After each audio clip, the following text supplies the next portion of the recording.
So today we will be making a sheath for a knife, for a cooking knife, and specifically I have here a knife that I got as a gift.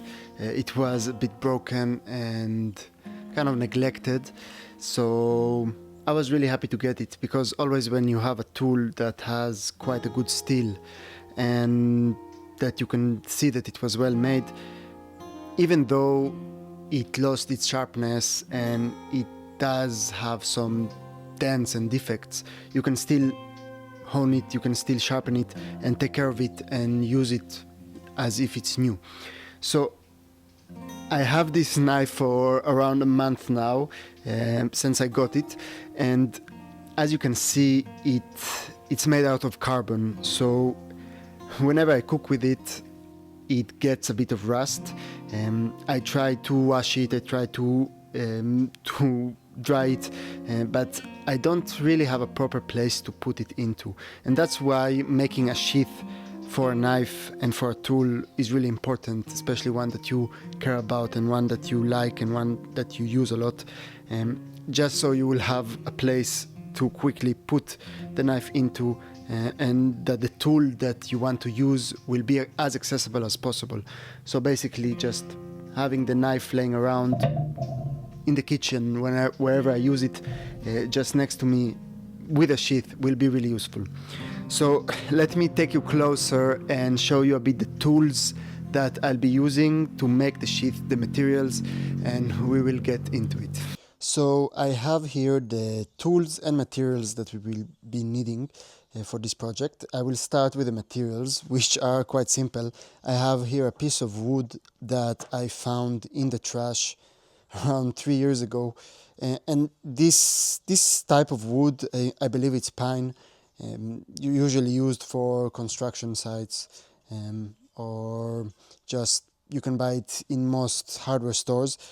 And the main important thing that you would want is to have wood that has flat surface to it. You could theoretically, I did it a lot with the sheaths for my own tools. For example, this sheath is made out of wood that I found. So it's 2 pieces of wood that I carved the inside on each side and then glued together. So that's what we're going to do now. But here I did not use a piece of bought wood or processed wood. I processed it myself, and it is much harder and requires more skills. So I am going for this video to do something a bit more simpler, just using flat wood that you could find again in the trash or just in hardware stores. Now I can see that this is not completely flat, so we will need to make sure to make it completely flat. I will show you how I do it in the video. I just use sandpaper. So this is the first thing we need. Then we will need, for materials, just glue to connect the 2 pieces, and I wanted to use rice glue just because I prefer using natural materials, but honestly I was sure I had some rice, but now that I looked for, I didn't find any. So I basically boiled the rice, I overcooked the rice and use it. It's not as strong as wood for glue, but it is natural, so that's the benefit of that. And then to make the sheath stronger, and especially if you use glue that is not that strong, you could use wire, and we will do that. We will just make it kind of how I make for my knives. This is another one that I made, another handle. I made the bolsters from brass, but because we are doing something quite simple, we will use the string. So these are for the materials, and for the tools I will use a saw to cut, and preferably something that is quite thin and sharp, because we want to make it as accurate as possible. And using soft woods and pine woods, when you cut them, they tend to tear down if the saw is not very sharp. Then we will use a pencil, and preferably something that I don't like using normal pencils, mainly because usually they get smudged or get they just make the whole project dirtier and get my hand dirty. So I prefer using different colors or something that is a bit more like pastel type of pencil. And the main reason is that we will need something that is soft, because we are going to mark around the knife and I don't want to hurt the blade. So using a pencil that I don't mind damaging compared to a pen, for example. And a ruler to just measure and cut the piece. Then we will carve the outside of the sheath, so I will be needing a knife. And I have here these two knives. I have the Mora 120, which can be enough. I would recommend using a short knife for some, like if you want to buy a knife, then I would recommend having this one as the first one, the Mora 120. But because I will be carving some flat and I will be carving this size of long hole, you know, that's what I was explaining, that we will kind of carve the hole for the blade itself. So I will want to have something a bit longer. This will be helpful to kind of reach and flatten, reach a bit further. And also having a round edge will be helpful for that. We will talk about that later when we reach that point. And then for digging as well, I would want to have some type of gouge. So this is a flex cut gouge that is quite small. It will be helpful. I would recommend something this U gouge, this size. I'm not sure about the number, but you could see from the video about this size. This is a flex cut interchangeable blade that I made a handle for. So I would recommend using something like a palm gouge, just because we are not having any setup, we are not going to hold. I will use it with my hands mainly. And then this is just another handle. If you're curious what it is, just for the interchangeable blade. And this just to make it, this handle is a bit smaller, so it's a bit easier to do this motion. And with this handle, I usually use it a bit more like a pen. So after that, we will need some type of clamp, and preferably having two clamps. We will use another clamp that is a bit bigger that I have here, but this is the simplest clamp that you can find, I believe, in a hardware store. Yeah, then we will use it to glue down the wood and make it really strong. This will make the connection much stronger. And theoretically, you could use a method with wrapping the wood with a string and then putting some wood hinges. And I will talk about it when we reach that point, but just I will use the clamps. Just wanted to say that you even don't need a clamp for that. And sandpaper I have here just in case I see that the wood is not flat enough. So I basically take the sandpaper on the wood and flatten the piece of wood like on a flat surface. So that's it, that's the tools we will need, and we will start now with making the sheath.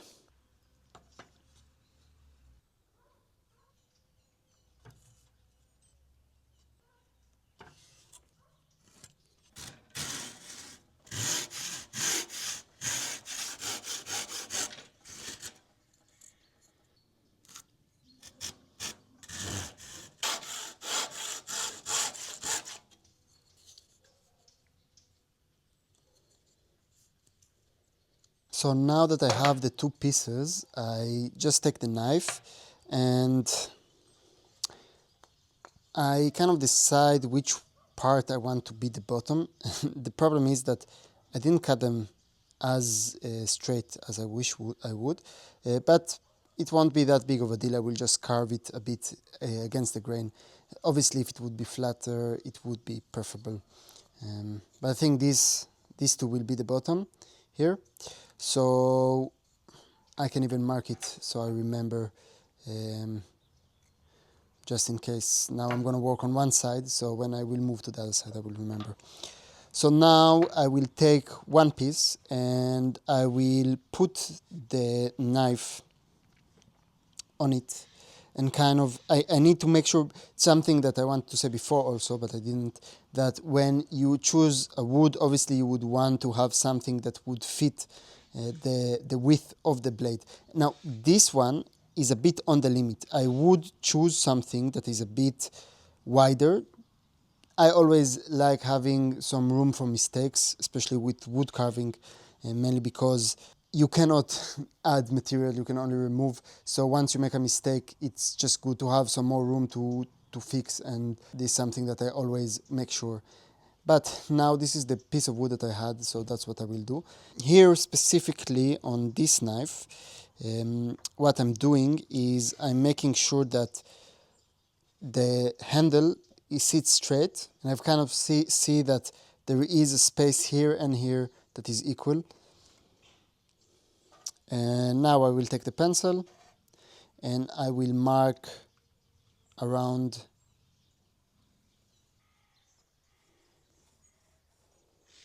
Now this specific blade, if you look at it, it's not symmetrical. You have one side with bevel and one side completely flat. If it would be symmetrical, I would have, just for me it's like more fun visually, to have the knife exactly centered in the sheath, but now it won't be exactly like this, because on one side of the sheath I will carve this angle here, I will try at least, and on the other side I will just have a completely flat, and this side will be completely flat, and I won't do that much because I want the part of the blade, the part of the edge to be in the center preferably. So I will start by using the tip. You could use a V-gouge as well, but I want to use as less tools as possible, so I will start by using just the tip of the knife to kind of like go like a pen. I hold it like a pen, and I use my fingers here to kind of guide me and give some type of support. And I don't need to put a lot of pressure because in the beginning I'm just making sure that I'm kind of marking it and giving it a guide. In the end, I don't want to slip, I don't want to make any mistakes. So doing repetitive light pressure cuts is a better idea in my opinion. And then I come from the other side, I take an angle.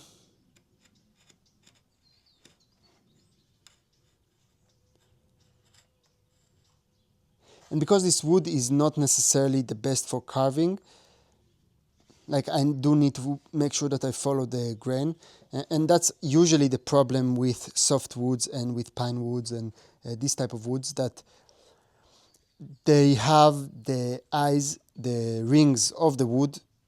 One season is softer, one season is harder. So when you carve it, the softer part usually tends to kind of condense and get pushed, and the harder part just require more force and more control. So it's not as fun to carve as hardwoods and more condensed woods, and especially woods that are not porous. So for example, for me, one of my favorite is maple wood. I really love maple wood, and many of fruit trees are really great for that. So here I really need to be careful. You see that my finger here, my thumb, is in the way of the knife, and if I will slip, there is a chance that I will damage it. So I need to really be conscious about that. And what I'm doing now, that I'm talking while I'm carving, is quite dangerous if you don't feel comfortable and you don't feel confident. So in these parts, you really need to be as aware and present, so you won't make any mistake, and you will really like make sure that I'm now making sure that I concentrate my power downward on my hand, and that I move the hand with control, and I'm not just trying to cut and pull. Okay, if I feel like there's too much contrast and too much something pushing the knife away or not letting me pierce through the wood, I will do it a bit less deeper. I will just take several lighter strokes.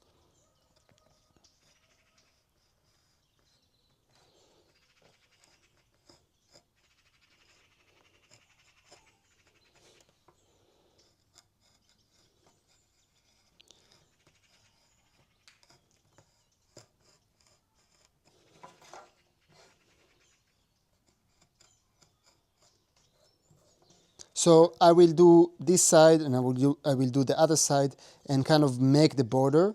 And this one doesn't need to be that deep. Again, because I said that this side will be for the flat part, so it will be really like slightly dug out, and the other part will be much deeper. Now that I have these V-cuts, these groove cuts on both sides, and they will act basically as the stop cuts for me, I will start using the gouge. And again, I really need to not remove too much now. In this specific wood, most woods, if I would use hard woods, I would prefer to go against the grain, but like what I said before, it's a bit harder to do it with softer woods and with this type of wood, so I think I will kind of mix it around. And usually for me it's about trying and seeing what is the best direction, kind of playing with it. But I can see already that this handle is a bit less comfortable, so I will do it like this. And it will help if you have some type of vise or some way of holding the wood. It will probably help. You can also do it like this, that you basically use in mid-air. Now, one thing that I could have done is mark here but because this is such a thin layer that I need to remove, I'm kind of doing it by eye, but I will mark it anyway, kind of giving myself a limit. And it is, in a way, it's okay to go a bit deeper than intended, because you could use the sandpaper and just make it a bit flatter and remove a bit of material, and then it will be, you can control the size later on.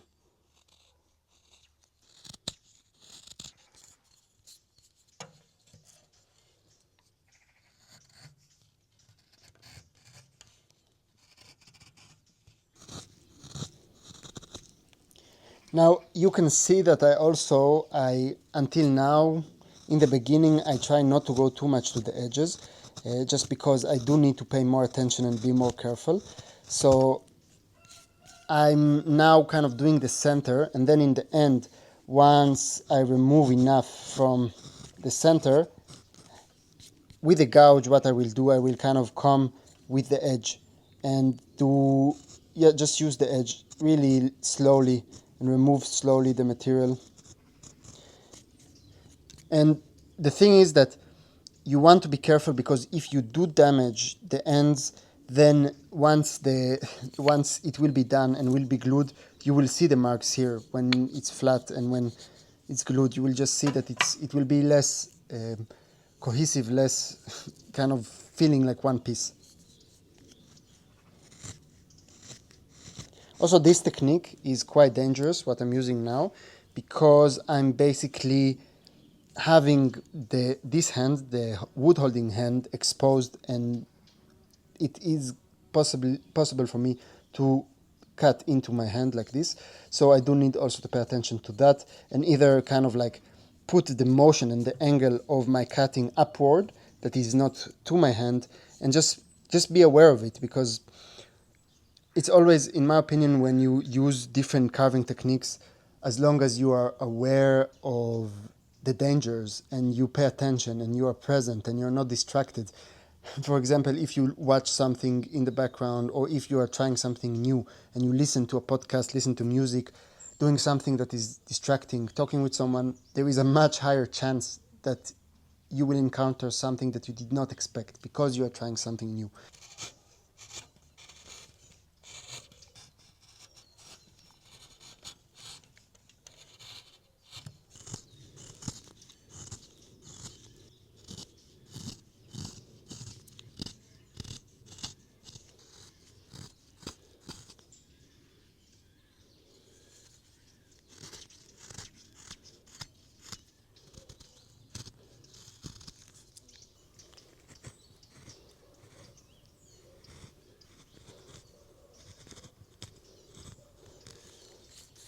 As much as I would try to make a flat surface with a U-gouge, it won't be that flat. So that's why I would try to use a sloyd knife for this part, for the kind of making it flat.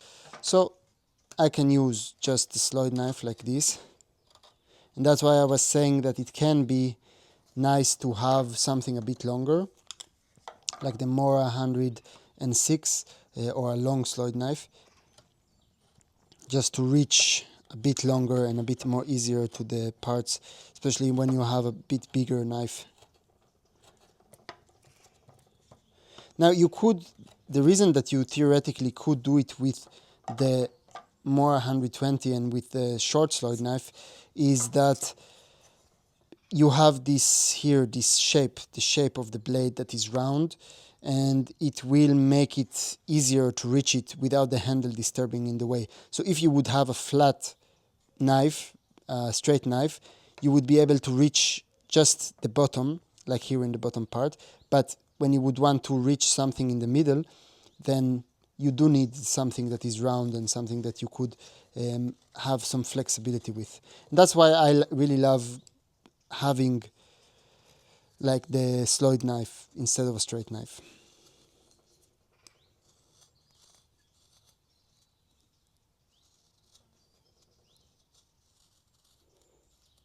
So with this technique, theoretically I could just empty it like this, but it would have taken much more control over the knife and much more power and time.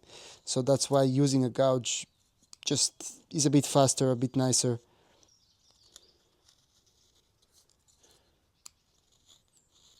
And really the goal now is to make it flat.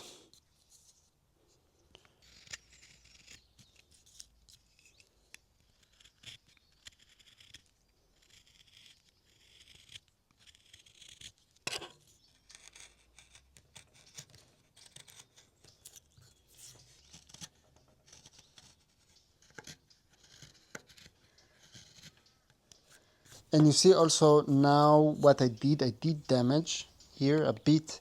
I carved it out, which is not very good, so I do need to be careful about that.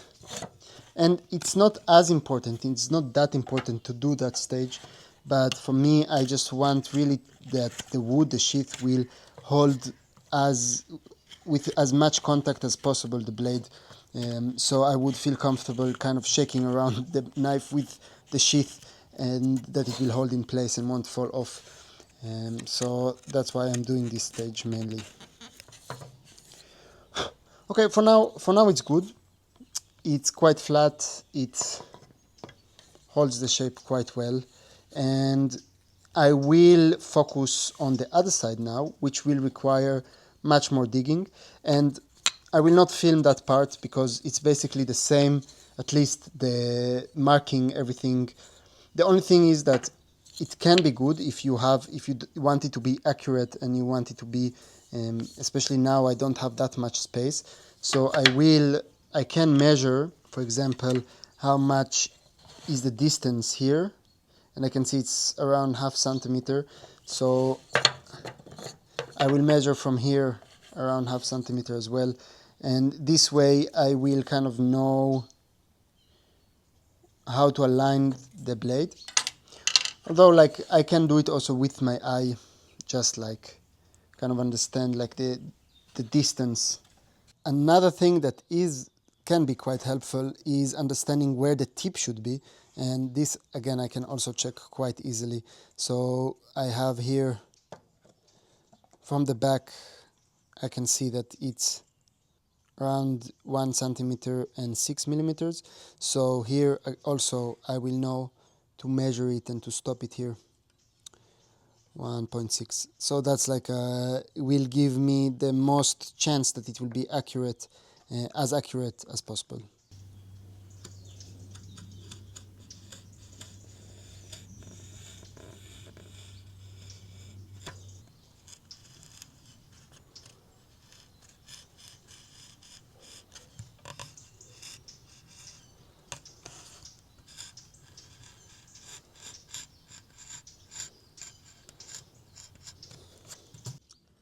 Now, because I know that I do need to dig the most in the back, I will start with that, and I will start with this place.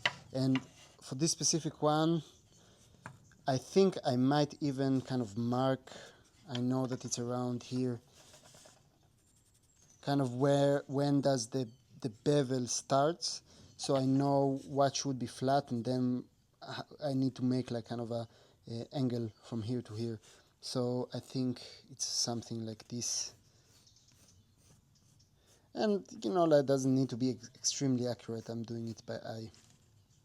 So I know now that I should dig this area flat and quite thick, because I did not remove it from the match from the other side. So it does need to be around 3 millimeters, something like this. And once I dig a bit, it will be easier for me to check and compare with both parts together.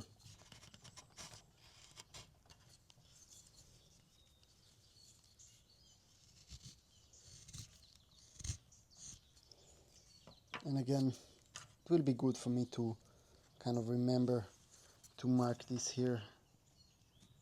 Just that, mainly the main important for that is that I know that it's flat. Yeah, something like this will be good.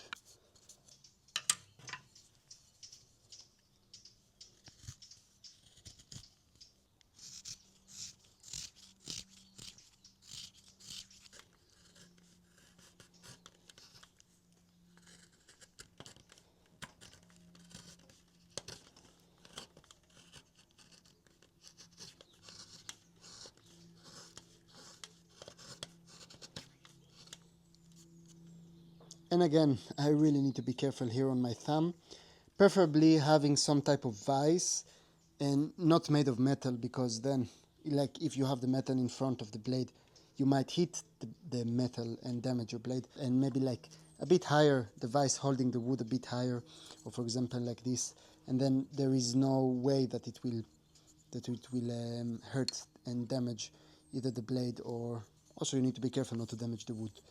So yeah, I'm here kind of improvising, which is possible, just requires a bit higher capabilities and techniques specifically regarding on holding the wood stable, having a stable place to hold the wood, and also having quite a lot of control over the tool that you're handling and that you're using.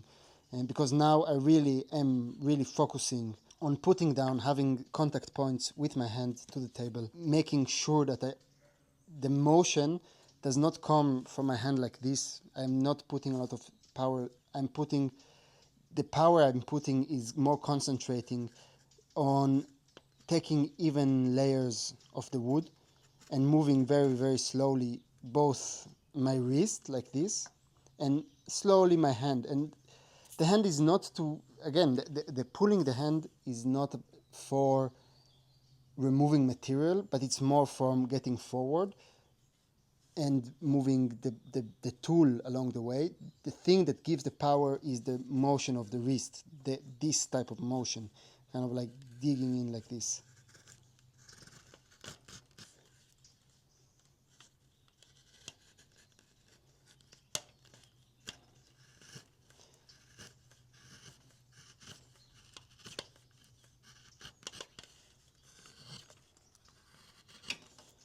In general, this project is quite advanced, so I would not recommend it to anyone who just wants to have like one of their first projects, something that you do need. If it's something that you're just starting and you want to make it, just you need even to put more extra attention on safety and on the technique, and understand that it will take time, it will be longer to create, and yeah, it's something that you always need to be aware of.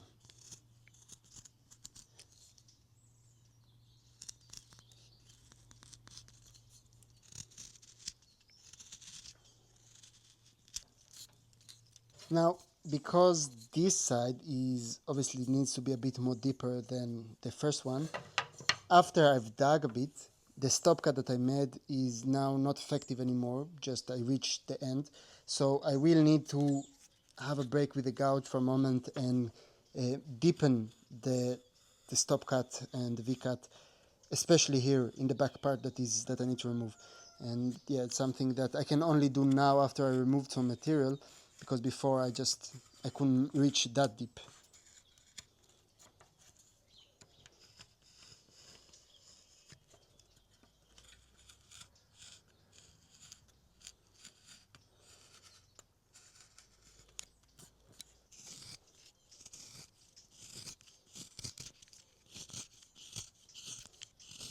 I also made kind of a V-cut here and dug here that it will be more straight and more flat. And just I did this basically with the gouge, but you could do it also with a knife. And it's just to make sure that I have a flat surface on the back here.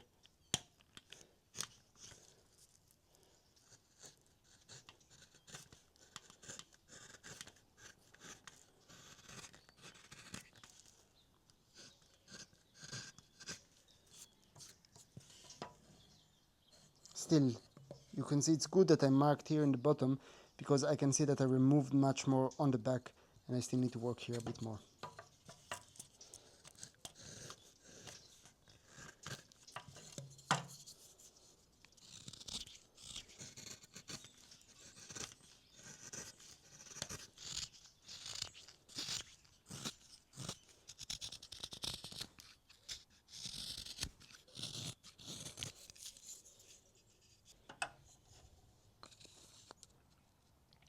So now that I'm checking a bit the size, I can see that here on the back, you can see that here it goes a bit too much here. So when I do this, I can kind of slightly understand where I need to remove more, where I didn't remove enough.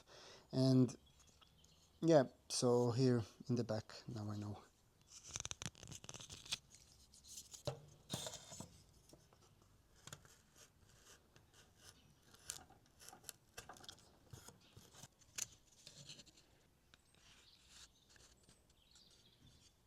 Yeah, I can see that I can dig a bit bigger, a bit deeper. Honestly, maybe I will dig a bit deeper on the bottom side, just because like when I look at it from the outside, maybe I would want that the back, that it will be a bit more centered in the back.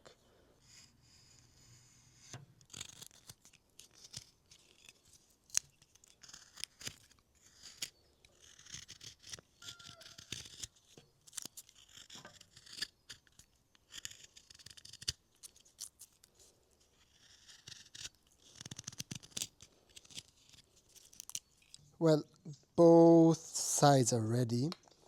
And when I hold it together, what I usually do in this stage is that I take a vise and I hold it tight together, and then I check if it fits nicely. And it is quite loose now, but I'm not worried about that. And actually I made it intentionally. As you can see, here there is a gap. And you can see, even if I put it against the light, I don't know if you can see it,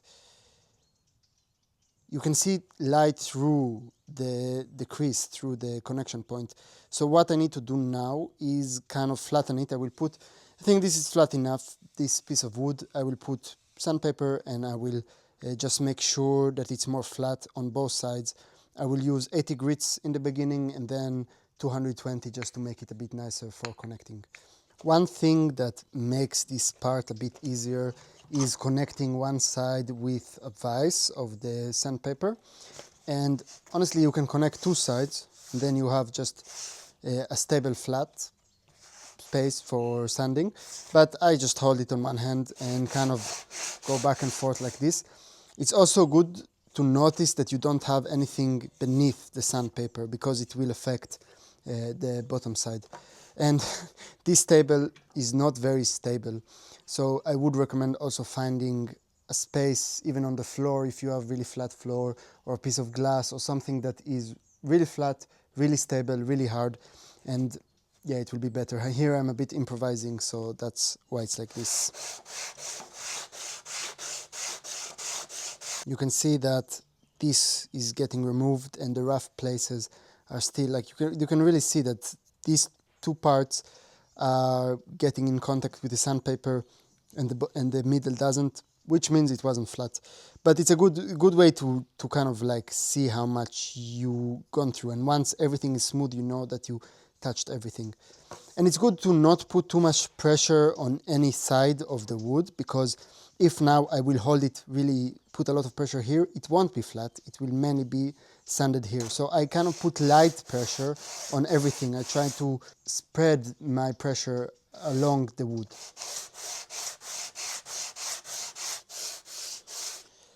Now this part might take quite a lot of time, especially because you want to put low pressure on it. And just as an example, now I was doing it, and because I tried to do it too fast, I sanded a bit too much on both sides here and here, and I kind of fixed it on the point here and made it a bit flatter in the middle. It's not ideal. Best to do it on a completely flat piece of surface, like a glass. I think one of the best materials to do it. Glass table would be perfect. But anyway, once I see that both surfaces are smooth and been sanded, and also I did not use in the end the 220, I think it's enough, the 80 from what I can see here. Another thing that I wanted to say, why the reason I'm doing it after I carve the inside and not just from the beginning is just because it's much easier now to make a flat surface because I have less material to remove. So I have just this part of material to remove, so it just will be easier for me to make it flat and to remove material evenly because the middle is empty. So I have here these two vices holding down the wood, and I'm trying not to put too much pressure, because if I will, especially with this big one that has quite a lot of power, it has this system inside that gives it momentum with the handle and just makes it really hold. I really love it, it's really useful, but I do need to be careful, especially in these type of carvings, that there is an empty space. If I do it too much, first of all, when I will try now, it will be tightened and it won't give me a good view on how much I need to remove still. And also there is a chance to break the wood, so just keep that in mind if you're using something similar. So now I'm kind of checking, and I can already see that I have a lot to remove, like it doesn't fit smoothly. I can see from here that this is not completely flat. I will just take it apart and smoothen and remove thin layers and kind of do back and forth like this. I will remove a thin layer, I will try it, see how much I need to remove, do back and forth like this, and this way I will manage to reach the most accurate result.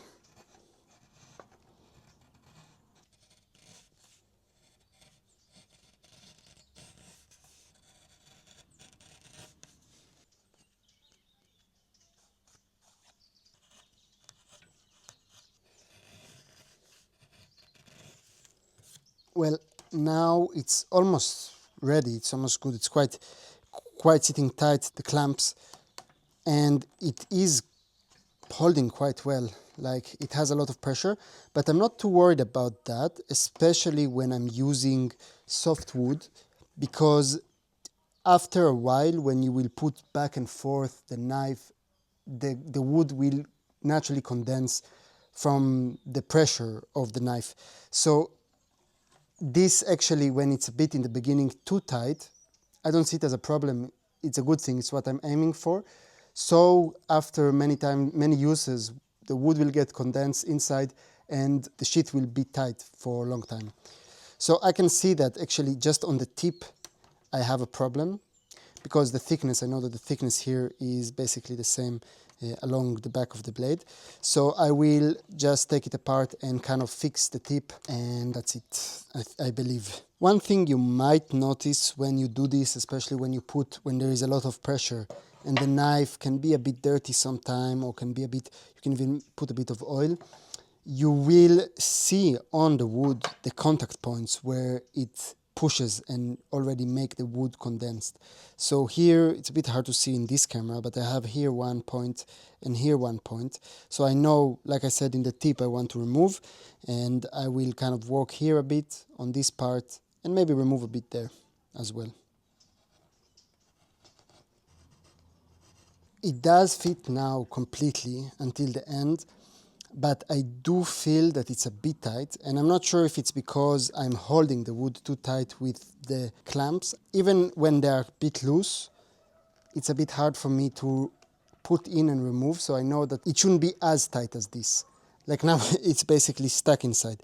I will disassemble it and I will look again, and I will remove just a really need to be really careful. If I wouldn't be comfortable using my blades and the gouge, I would use just sandpaper.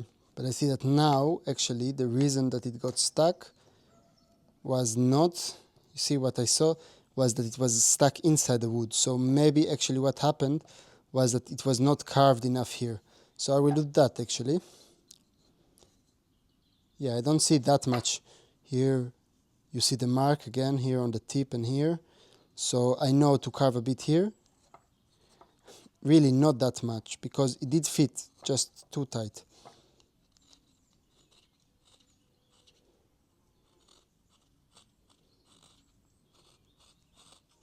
And here it was stuck here, so I will remove here a bit, either with the knife, with the slide knife, or just this way. You see, I go with the direction of the wood.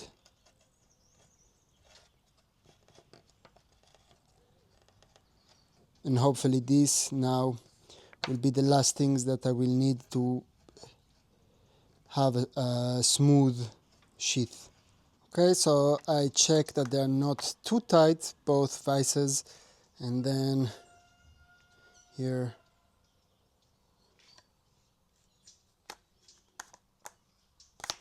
up, might not have been enough tight. But yeah, now it works actually really good. It holds it well. It's very stable inside. Now that we have it ready and fitting, the next step would be to glue the two pieces together. And I use here, this box is actually not the right glue. I kind of put a different glue inside, wood glue, one that I just found in a hardware store, nothing specific. Again, you could use all type of glues, especially because we are going to use wire and string to make it more robust and strong and durable, so it doesn't matter that much. But if you do use really strong wooden glue, you don't, many of my sheaths are made without anything to hold them down afterwards. So just, if you have good glue, then it would be enough. So I don't want to put too much, mainly because I don't want it to go inside and make everything that we carved a bit thicker. So I kind of like put just a thin layer.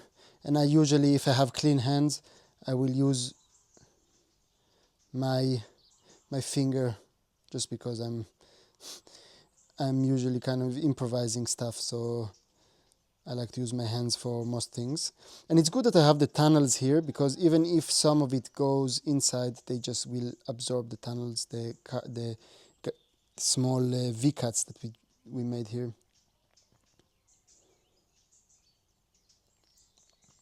And it's really important not to put too much glue. I don't want to have the glue hardened inside, make it block the knife. So with this type of glue, what I do usually to clean it, I kind of put it in the middle of my hand and I let it dry there, and then I kind of rub it off and clean it. But yeah, I believe that this is perfect, this is good. I will put it now together. If I see that some of it is a bit too much in the inside, I kind of clean it up. And now what we were talking about before, that you don't necessarily need the clamps, it is possible to use now a string and tie it on one side and wrap it around, and then use small wood wedges just to push it and make it tight. It is possible, and it will be safer for the wood not to crack. And I'm gonna do something a bit combined here together. So I will use the clamp here on one side. On the ends I will use the clamps, and in the middle I will use the string just to make it extra strong. And before I let it dry, it is important that I check that it fits and that it's aligned, because if I put it on and let it dry when it's not aligned, it will be a problem, because I won't be able to reach and carve from the inside anymore. Yeah, but this is good. I don't want to touch it too much, because once the glue starts to dry, it just will glue it a bit less good if it gets disconnected. If I move it, it will just have less strength and less power. Let's see. Yeah, that's perfect. And from the way I see it now, actually I think I will not need to use the string because I don't see any gaps here. It does hold it quite well. So now, for the sake of this video, now I will wait for around an hour. I will take a break for around an hour, just so I could finish it today. But I would recommend, especially if you want to use only the glue without a string or without anything to hold it together afterwards, I would recommend waiting 24 hours, just to make sure that it's as strong as possible. So actually it's been a bit more than 2 hours even since I glued it together, and I think it's good enough. It won't be as strong as if you would wait for one day, like I said before, but now it will be good enough for me to work on it. I will not, because it's quite sensitive still, I will not play with it too much now with putting it in, because I'm scared it will split open. So I will wait for that once I will put the wire on it to make it a bit more robust. But for now, it's something that I forgot to do actually, but you would want, before you glue it, to mark where the knife ends. Okay, so this is quite easy. When I look like this, it's quite easy to see that the knife ends around here.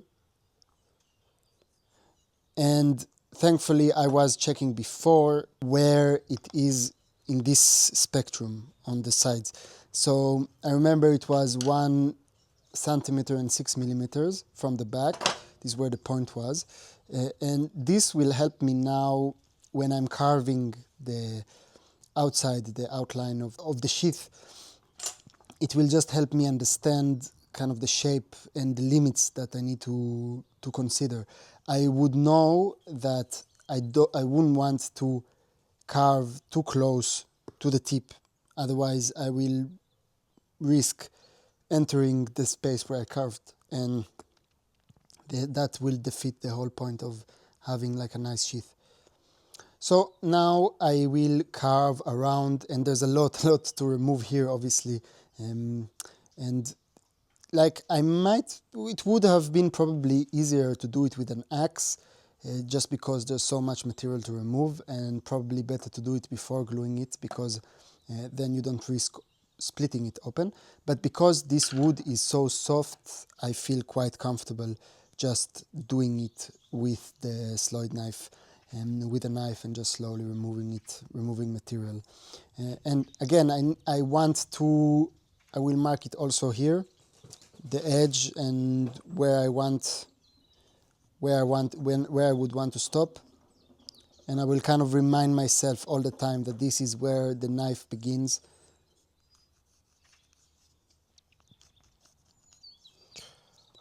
And also it was here. Yeah. Like this side we will not touch that much, so I will know like where is the blade on this line, and here as well. I could check like this where it is.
So one thing I do want to pay attention to is that now I'm going to do it carefully just to not break it. So I want that the thickness of the sheath will be aligned with the handle, just because I think it will look nicer. And when you put it down on the table, then it will be much more stable when it's the same thickness as the handle. So I'm just gonna put it in and I'm gonna mark it just like this. And this way I will know that I want this part, like it will just make it look a bit nicer.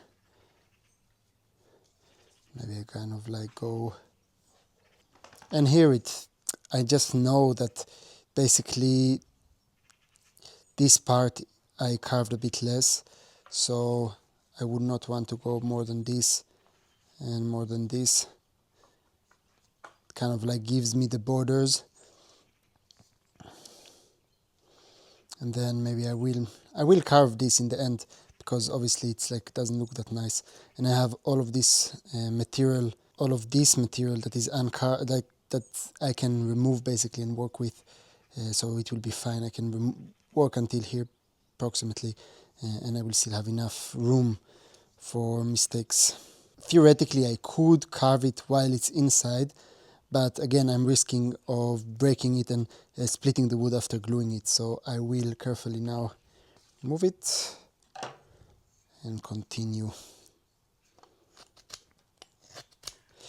This knife, I did talk about it in the last video, but it's the Mora 120 with a handle that I made, and now it's actually, I'm using it just because I want to, but it's not finished. I need to oil the handle, I need to glue it and kind of fit a bit better the blade into the bolster. You can see there is some space here, but I just wanted to use it a bit just for my own satisfaction. But yeah, I'm really enjoying it, and I still need to make a sheath for it. As you've seen, I'm using something very improvised to protect the blade at the moment, but it is a bit more complicated, the sheath for these knives, because I usually, if you look, I want to also cover part of the handle to make it stable and to make it really good when I throw it in my bag, to make it just durable.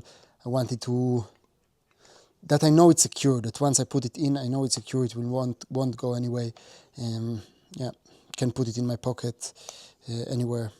But I have pieces of wood waiting for me to make that, so this is a project that I will be, maybe I'll do it in the next week's video, but we will see.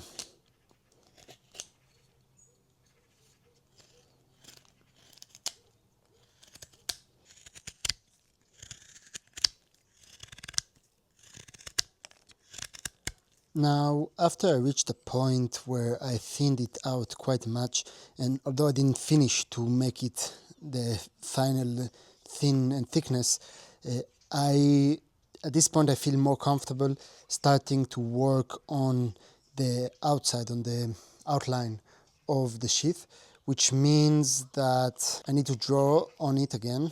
So I will put it like this,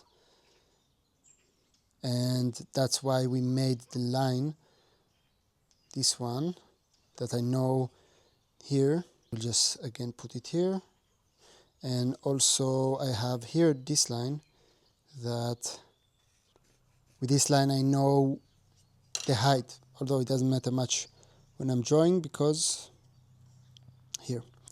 So now I will just make, just because I want it to be quite equal throughout the whole sheath, around the sheath. I know that here it's around this distance, and this is a bit on the limit. Again, if I would have maybe a bit of a wider piece of wood, I would made it a bit wider just to make sure I'm not making any, like to give room for mistakes. But this is one, and then here, this is the back of it.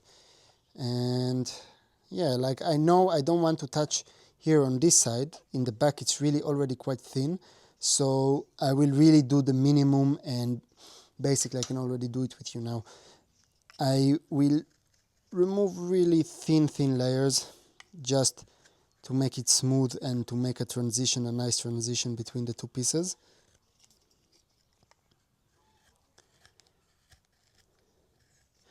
And then I have this line here that I might feel more comfortable removing it.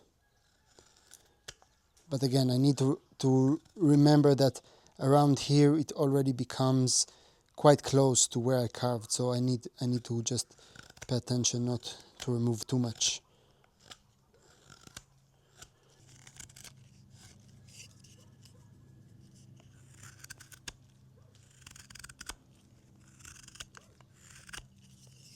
If you wonder on what to focus when you carve, if it's quite hard, you should always, like I find it easier to go on the corner and first of all break the corners and carve the corners. It will just make it easier to make nice curves.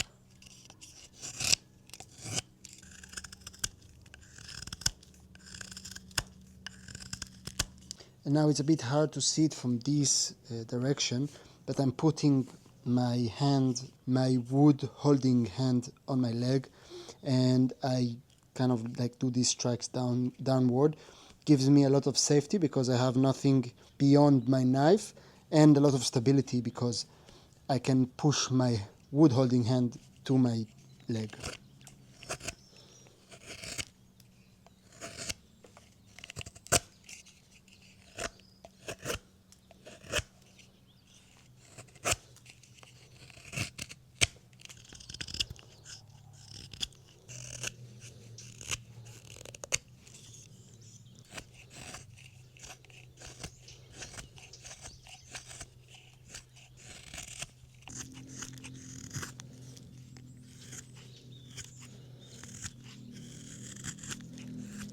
Now, once I reach the outline that I marked, I know that I don't want to go much beyond that. It is still possible, and something that I do. I will kind of fix and look on the motion and on the curves and the lines, that just to make them a bit nicer. So I can see here that I can remove a bit just to make the curve a bit smoother, and also here maybe it's a bit too sharp here, so I will remove just a bit just to make it look nicer. Even though it might a bit thinner, it might not be like as accurate regarding the thickness of the back here, but I do want it to look nice in the end and to have nice motion to it for all of the lines. And now after I made kind of the outline, I can continue with the thickness. And maybe you see this is quite sharp, this point, so I think I will kind of cut it just so it will be a bit easier for me to carve.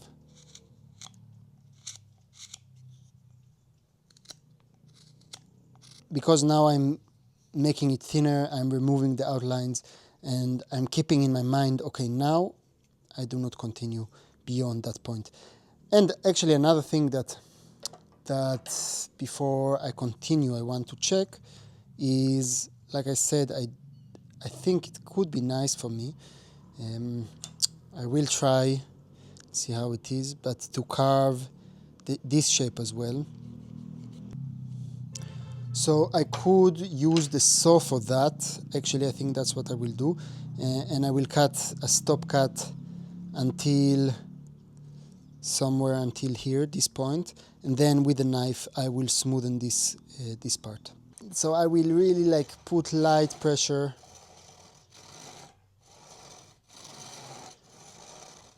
So I won't rip and kind of damage the wood or make a mistake and slip and just damage the nice finish that the knife made.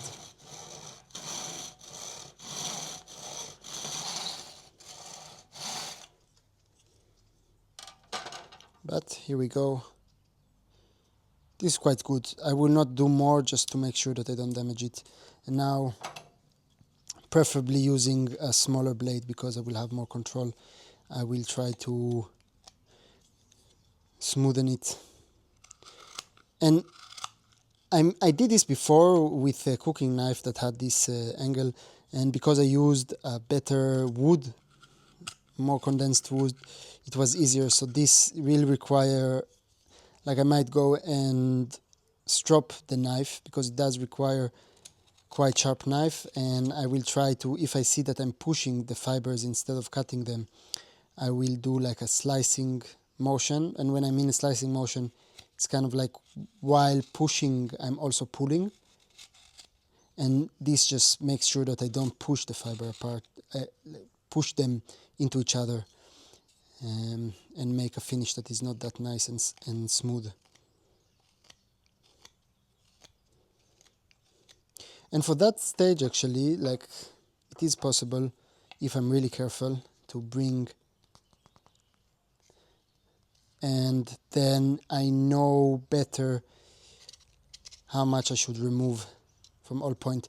But there is a risk that I will hurt the handle, so it's something that might be just smarter to mark like this again. Just follow that.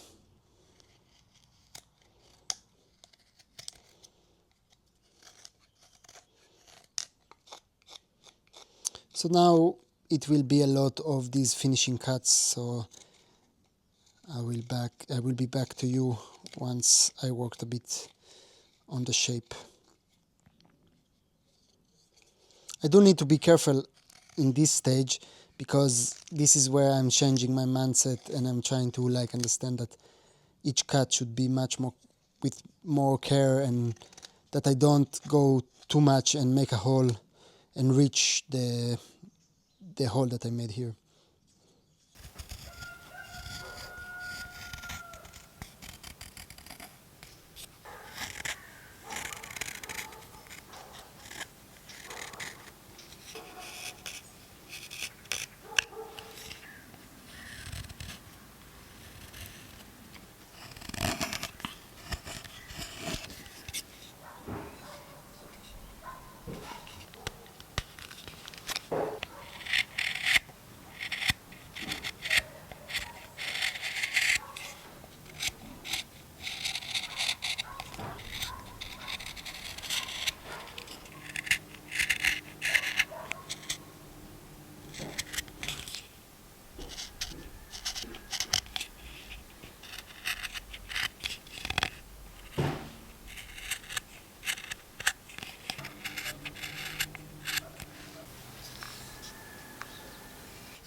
I pretty much finished the shape that I wanted, and I'm quite satisfied with how it looks.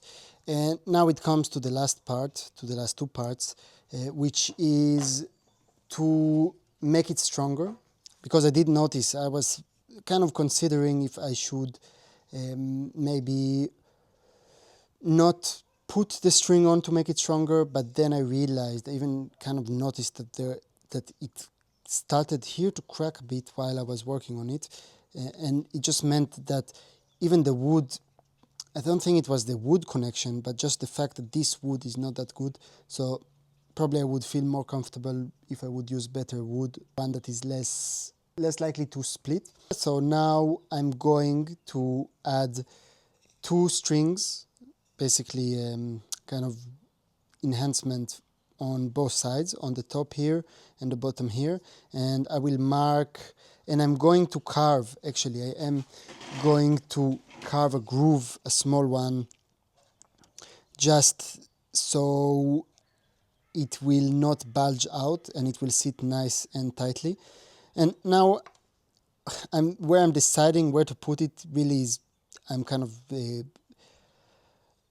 trying to do it by eye. I don't have any kind of, honestly it's the first time I'm doing it with this type of sheath, with the string.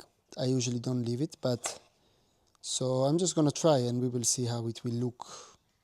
So first I mark it, and then afterward I will carve it. So now just with the knife I'm gonna make like these really tiny stop cuts along the way. I really need to make sure that I'm not going too deep because I'm already in the end now, and this string is not that thick, so it's not that big of a deal. And yeah, I'm gonna put 2 stop cuts on each side like this, then also again, and then basically just carve this gap here to make the space for the string. So this I'm doing all around here and all around here.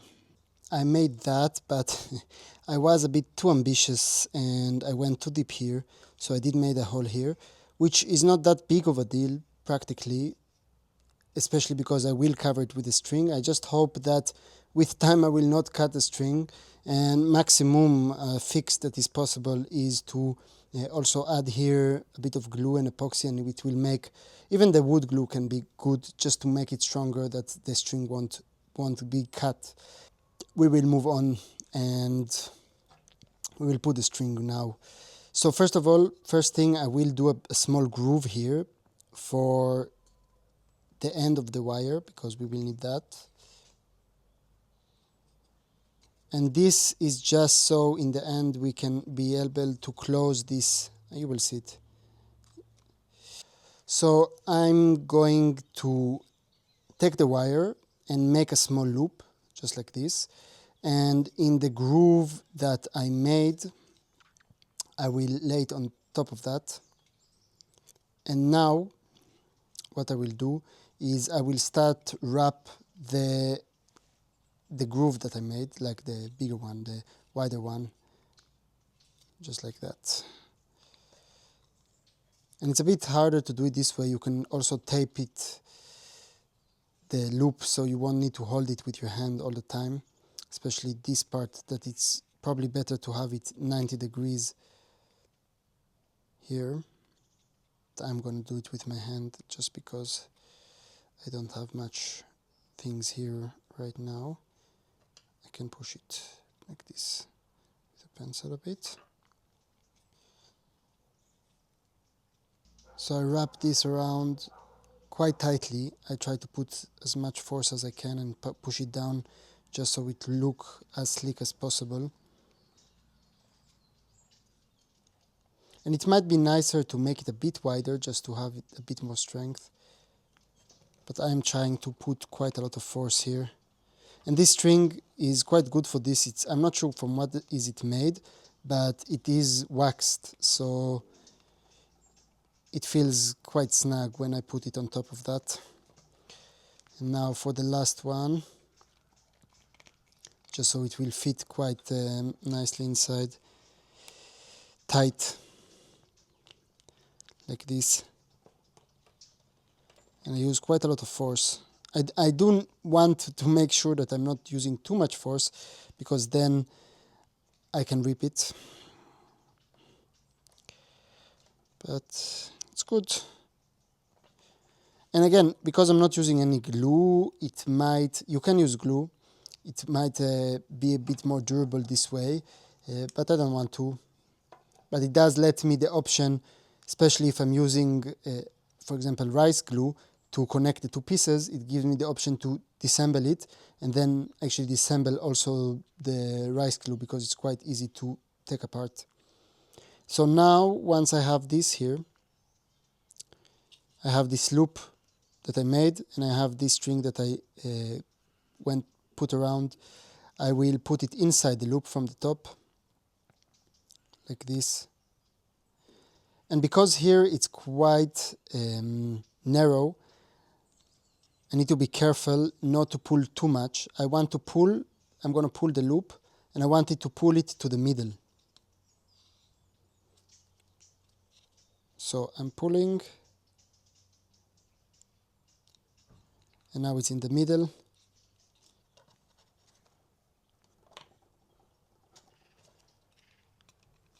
And it's quite tight. Now using the wood glue will probably make it a bit more stable and more like resistant for over time, but this I will see how it is actually. I will use it now for several weeks, I believe, and see if it holds.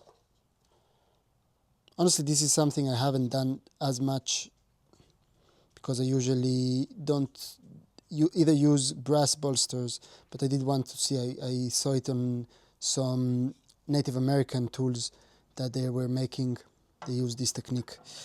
So now I will do it also on the top and I will get back to you. So I did put a bit of wood glue here just to make sure that the wire is a bit stronger, that I don't cut it with a knife. I am a bit sad that I made this mistake, but nothing can be perfect. And now this, I think I will add a link, because this is not the thing that I'm the most comfortable with, this technique of doing the wire. I will add a video in the description showing how to do this in a more proper way. I just, for me, it's probably better to see it from someone that did it before. And this is probably like the third time I'm doing this with a string. So in the middle, and then kind of spread it out. But yeah, it's good. I will just cut it.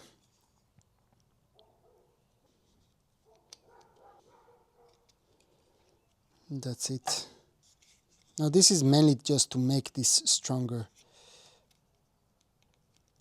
I might need to do this one again at some point, because I do feel like it will fall off. So I think I will do it again once it falls off, but with glue. But for now it's good.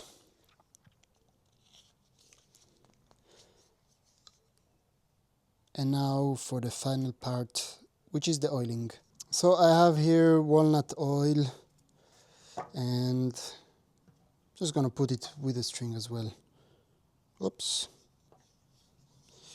Yeah, I'm sorry for the last part now, been a bit quick, just getting a bit dark, and I do want to upload this video today, so that's why it's like this.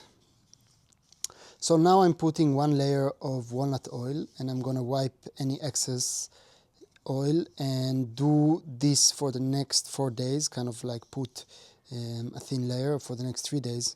Could be also, and then I will wait 1 week and I will use a pebble and I will polish it so it will just be a bit more resistant to water. Yeah, but that's it. It's finished. The one thing you can do that if you feel like it's not smooth enough the inside is you can use some sandpaper inside with a thin stick and kind of like make it smoother from the inside. So that's it for today. The sheath is ready and I'll be using it this week. I'll be finishing, I will putting some oil, some more layer of oil on the sheath itself. And yeah, the main thing that I wanted to give you today and to show you today is just kind of a simple way of making. For me, it's one of the most simplest sheaths. It is still a complicated project to do, but because you only need to do it for the shape of the blade and not the handle as well, it is quite simple. And yeah, I think that it's really important to take care of your tools and to have them as accessible as possible. And if you watched the last video from last week, you probably know it already that I've been working the last few weeks and I will be working the next few weeks on this project, this big project, which is a course that I will show how to customize your own carving set and your own tools. And you've seen in this video some of the tools that I was using, with the handles that I made, with the sheets that I made. And yeah, like this is something that is on my mind in the past weeks and months, and something I'm really excited to share with you and to give you from my knowledge. So I know that this specific video was quite long, and if you watched my videos and you followed my channel for a while, you know that usually my videos are a bit more condensed and edited, and this is a bit more rough. And the main reason is that I kind of took from my Patreon. This is how I usually film for my Patreon, maybe a bit shorter than this. This will be a very long video, but I decided that instead of doing my weekly Patreon video only for my Patreon for the next few weeks while working on the course. I will share it with you as well, and just to see how it's going and if you enjoy this concept and this way. But yeah, this is just a way for me to give you a bit more and to share with you more content, because otherwise it does take me quite a lot of time to make the other videos and the carving video. I filmed quite a lot. I have a lot that I still need to edit, and you will get that as well and in the future. So yeah, I hope you enjoyed this sheath. Thank you for watching, keep creating, and I'll see you next time. Bye bye.